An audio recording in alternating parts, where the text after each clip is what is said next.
Hey, what's going on? Ray Powers joining you live from the Power Cove. Join us, newvisionsradio.com, 8 o'clock for the Ray Powers Hour tonight. My special guest is Stryper's Michael Sweet. Not only is Stryper celebrating the 30th anniversary of the release of To Hell with the Devil, but Michael, being the workaholic that he is, he's releasing a solo album. Tomorrow it drops. It's called One-Sided War. He's going to chat with us tonight. We're going to talk about it. Two funny stories real quick. Number one, this was supposed to be on Facebook Live, but because I'm pulled in 80 directions this month, concert season and everything else, I have no interns here tonight. I have two working remote. I couldn't figure out how to get this hooked up to Facebook and Facebook Live. Long story. I'll have to post to Instagram or something. Number two, really quick, I told somebody about Michael Sweet being on the show tonight. I've been promoting it all week. He kind of inferred that I either was a latecomer to the Stryper game, or that I had lost touch for 25 years. But, friend, I was able to pull this out without much difficulty today. Now, kids, that is not a packet of cigarettes. This is what was once known as a cassette. And this is what we played in our cars before MP3s, before CDs. And the significance of this one, I don't even think the CD, this probably doesn't even play anymore, but the significance of this copy, the original cover, you can check it out on Google. It was four of the members of Stryper in comic book form with angel wings pulling the devil apart or throwing him into the abyss of hell. I guess that was too much and too violent for the times, for Enigma Records, their label. Even though Enigma at the time had death metal artists on their roster. Go figure. Anyway, I played the first copy so many times. Remember how it used to get stuck? Get eaten in the deck, and you had to pull it out and fish it out and get the pencil and, try to reel it back in. Well, after 30 or 40 times of that, I wore it out. I snapped the tape. I had to go get a new one. And to my horror and dismay, when I went to get the second copy, it was this cover and not the original. I was so mad. But this is the only one I have left. I think the first one, I opened it up, I fanned it out, and I put it on the back of my car panel or something like that. I was insane. But anyway, I am psyched. NewVisionsRadio.com. Check it out. 8 o'clock Eastern coming up. Michael Sweet calling in. Charlie Thomas is the fresh cut. Come chat with us live. NewVisionsRadio.com. Win a power pack playing Power Trivia. All right, I got to get moving. I can't say power's out, but it's power's on. Join me. Rising from the swamps of the Meadowlands, in the shadow of New York City, it's the Ray Powers Hour!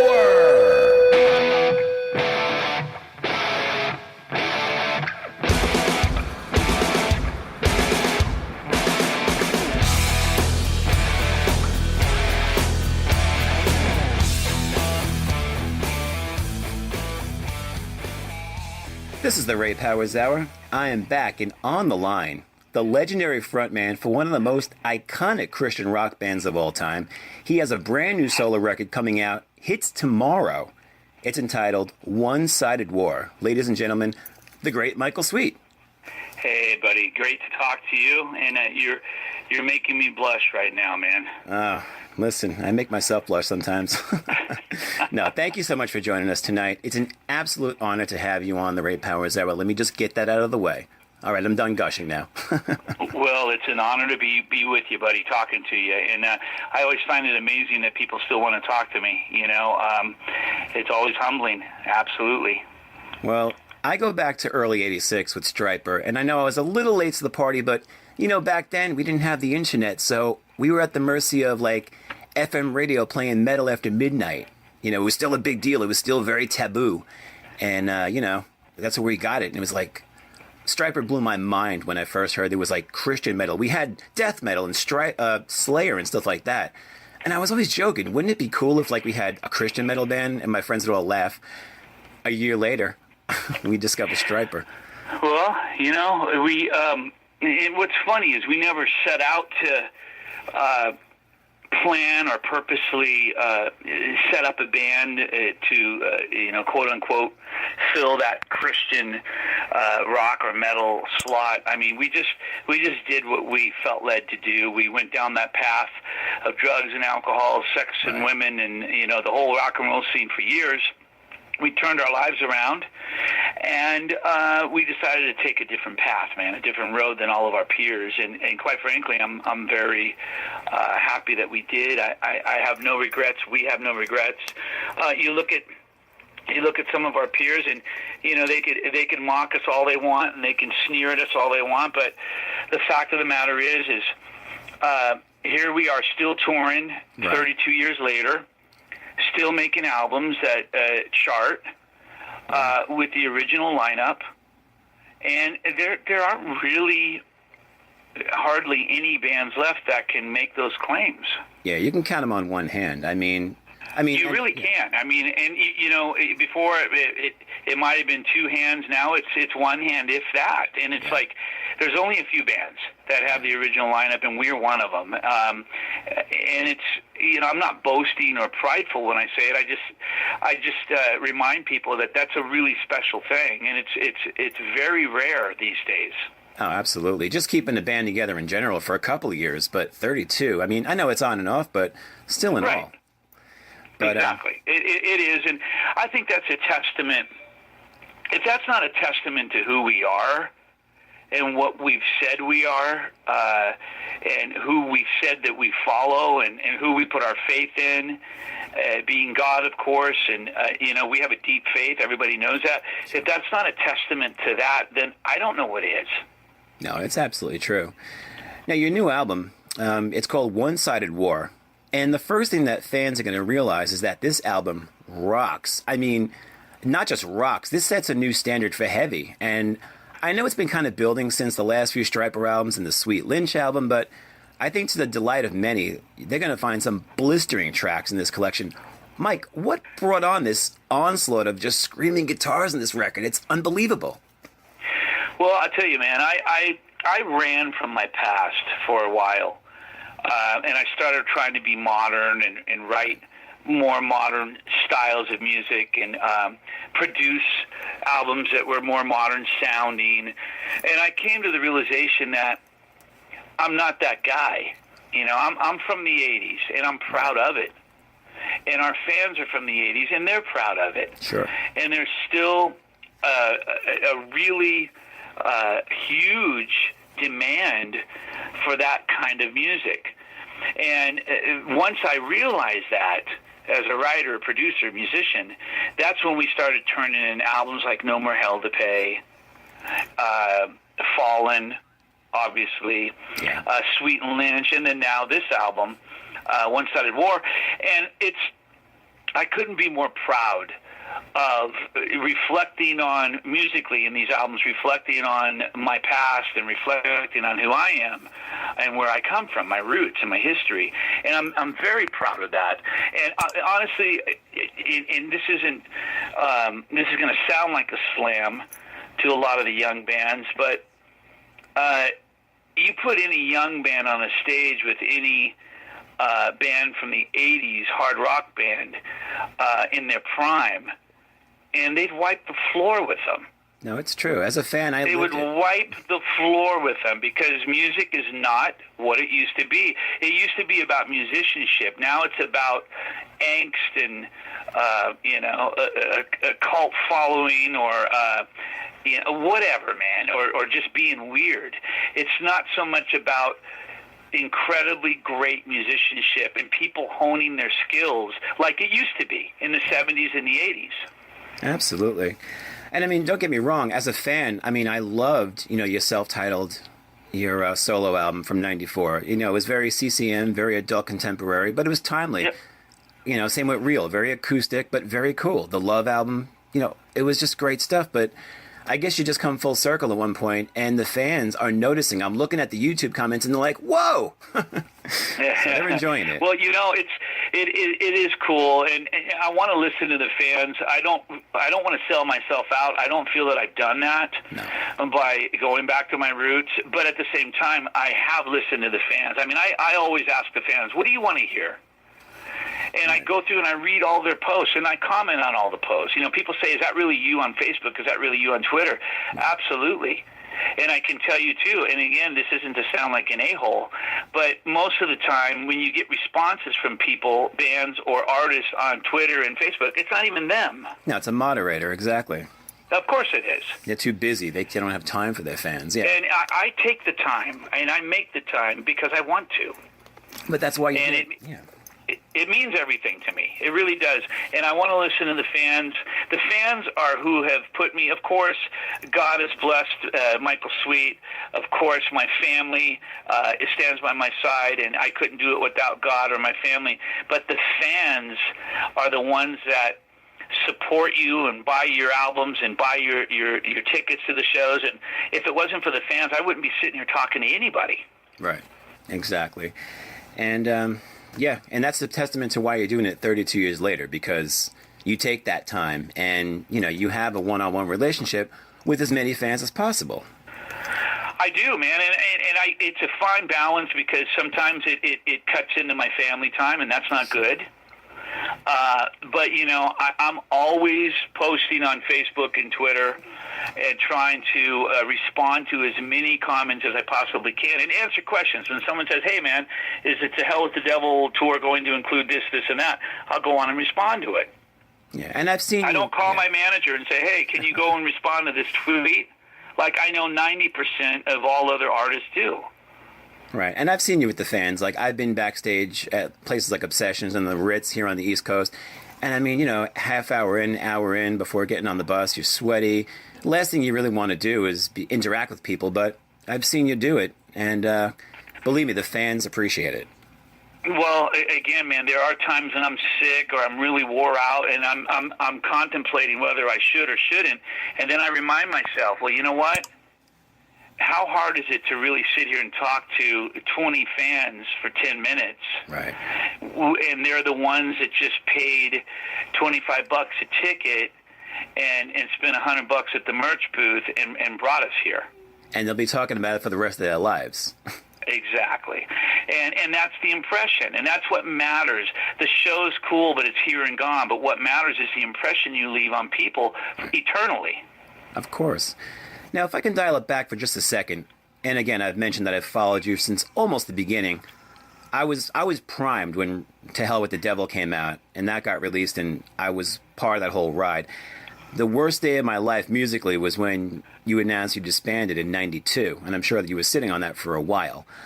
But the from the time that Stryper disbanded to the time you put out your solo album, that interim period, obviously you had to physically retool, but mentally, was it like starting all over, or was it more of a case of maintaining a momentum? Because I envision you as constantly writing. I was. It was maintaining a momentum. I mean, I took a little time off only because I felt that I needed it, and my family felt that I needed it. But I'm the kind of guy. If I was single at the time, I probably would have released a solo album 6 months after I left Stryper. Right. Because that's just who I am.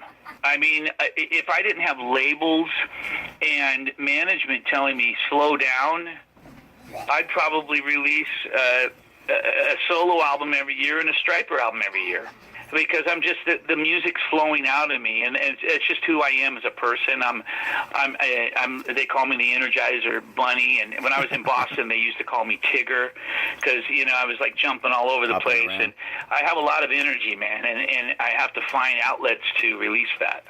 Well, you've released it on this new record. Once again, this is the Ray Powers Hour. On the line with me, Michael Sweet, and the album coming out tomorrow, One-Sided War. Lead single on this album, blistering track called Bizarre. And I'll tell you, there's another track I'm really digging on this album. Golden Age really stood out to me. You want to talk about that a little bit? What went on in that song? Well, they're similar. There are similarities in those songs in terms of the tempo and the energy. They both are they're kind of brothers and or sisters, and I love those kind of songs, man. I love Van Halen's one of my favorite bands. Hot for Teacher, just that real up tempo, in your face, nonstop energy in a song. I love it, and that's what those two songs offer. Golden Age kind of comes down midpoint and takes you somewhere else. It's almost it's such a grind at that point. It's just like, my God, it's the heaviest thing under the sun. Yeah, it's real. Yeah, exactly. It's just this heavy thing. Riff, all about the riff, and I love that. And those are the bands I grew up with that were all about riffs. And then you got other songs on the album that are totally different, still heavy, but totally different, like Only You, which is a little more reminiscent of like Van Halen or Rat. Right. You've got Radio. You've got songs that have a little bit of a Dio vibe, like I Am, and man, I just love going in and making albums where I can experiment and make it so not every song sounds the same. There's nothing like buying an album, in my opinion, where every song sounds the same. It gets a little boring for me. No, absolutely. And that's one thing you've been able to do over the years. And we talked about, maybe going off on a left tangent or something, but you've always been able to reinvent yourself. You've never been stagnant, and you've never been afraid to step outside that box with something like Real or something like Truth. That's a testament to growing as an artist, I think. Well, I try. I listen to a lot of new bands. I listen to old bands. I love to experiment. I like to try new things when we're in the studio, especially doing a solo album. I love if the engineer says, "Hey, let's use a steel guitar on this, or let's use a mandolin or a banjo." I'm the guy that'll say, "Yeah, let's do it." Instead of that's not me. I try to keep an open mind and experiment and try new things, and that's the way you grow as a musician and an artist. It sure is. Michael Sweet, my special guest here on the Ray Powers Hour. Solo album, One-Sided War, hits tomorrow everywhere. Michael, I would love to spin your lead single, Bizarre. And man, this song, it shreds. You guys and girls are going to love this song. This is going to blow your mind. Is there anything else you can add to this before we spin it? Kick you in the face, go getter, man. And it takes you back, it throws you back to old school metal, man. It's just an old school metal song. Right here in the Ray Powers Hour on New Visions Radio. New Visions Radio, this is the Ray Powers Hour. My guest on the line, Stryper frontman Michael Sweet. His solo album, One-Sided War, drops tomorrow. We just heard the lead single off that album, Bizarre. And my God, I think I lost 5 pounds during that record. It might have had something to do with me headbanging and jumping off the desk and stuff, but who knows? It's definitely a great workout album. And I've already had people telling me that who have it, who have said that they're running or working out to it, and it's perfect. So it's a lot of energy, man. It makes you burn the calories for sure. For years, I'm still lifting, but I still throw on, Soldiers from start to finish. And, yeah, there you go. My God. Absolutely. One of the biggest guitar records I've ever heard. And this one, because of technology or whatever else, it just trumps it. And it's mind blowing. And you got to say that. You got to say that again so all the fans can hear it. Did you say that it trumps Soldiers? Oh man, we're drawing lines in the sand everywhere. We're having some fun. That was good. That's awesome, man. Well, you know what? Hey, I still love it. I still love what I do, and I hope that it shows in everything that I do. And that's what matters, man. If you're not loving it, the fans aren't stupid. The fans are very smart. They can see through what's real, what's not real, what's love and what's not. And I am real, and I love what I do. Well, not only are you having fun with this, but your voice on this album, and even on the recent releases, you seem to be as strong as ever vocally, maybe at your strongest. And having to propel such a heavy record, what do you attribute most to being able to not only preserve your voice for over 30 years, but to brandish it with such authority? Well, first and foremost, the most important thing to mention here is I went out before I recorded this album, and I bought a bunch of pants that were 3 sizes too small. And then I was able to hit the high notes with no problem at all. No, man, you know what? I just have a system down where I know what my limitations are. I know what I can do. I know what I can't do. I don't try to do what I can't do. I can't sing like I used to sing, so I'm not even going to try it. I just do what I can do now, and my voice has dropped down in range a little bit. It's gotten a little grittier, and I go with that. I'm not sitting there when I record trying to sound like I used to sound. I just try to sound like I sound now, and thank God people seem to like it. I think even some people like it more, and some people that didn't even like my voice before seem to like my voice now. So that's kind of cool to hear. Yeah, no, the low register fits with today, obviously. But, I mean, the power, I think you've gained power, if anything, and maybe that's just learning technique over all these years. But, I mean, it's just unbelievable. I think people are blown away. They expected you to come out like a Plant or, David Coverdale. I mean, I love them, but these guys, they shot their voices. And yours. No, I hear you. I know. And that's what happens. I mean, 9 times out of 10, if you really look at the statistics, singers of that caliber in that genre, in terms of hard rock or metal, after 30 years, they lose their voices. Yeah, that's not natural what you're doing, man. Well, it's just something that happens. The body breaks down. You have no control over that. I have lost some of my range. I mean, I don't have the same voice. But again, I think what helps me is because my voice was so high before, like really high. And because it's dropped down, I still have a high range. I heard the title cut to No More Hell to Pay. I heard those top notes. That's some amazing stuff. Well, man, I appreciate it, buddy. I really do, and I'm just thankful to God that I can still sing. And maybe that day will come when I can't. So I'm not going to sit here in a cocky fashion and say, "Oh yeah, I still got it." I'm just thankful for what I have, and I say that humbly. And I pray that I get many more years out of it, and I can keep doing what I love to do for a long time. Cherish every day like it's your last. I agree, because we never know, right? Exactly. Well, the new album is called One-Sided War. It's out tomorrow on Rat Pack Records. Pick it up everywhere and anywhere. Michael, I want to thank you so much. I can't tell you how far I've been looking forward to this, and I can't wait till this album drops tomorrow. Dude, me too, man. I've been counting the days.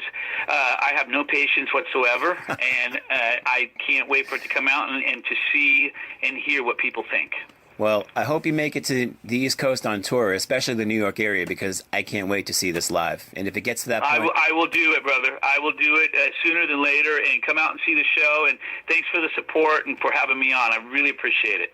Oh, anytime. And anytime you're in this area, come into the Power Cove. We'll do this live. You could do an acoustic right in here, and anything we want. It's our show, man. Let's make it happen, my friend. And you have an awesome rest of the week, and I look forward to seeing you soon. Come out and see the To Hell with the Devil tour if you can, okay? Oh, I'm there. I've got that on my calendar, man. God bless. Nice. God bless. Take care, buddy. Bye. Bye-bye. The Ray Powers Hour.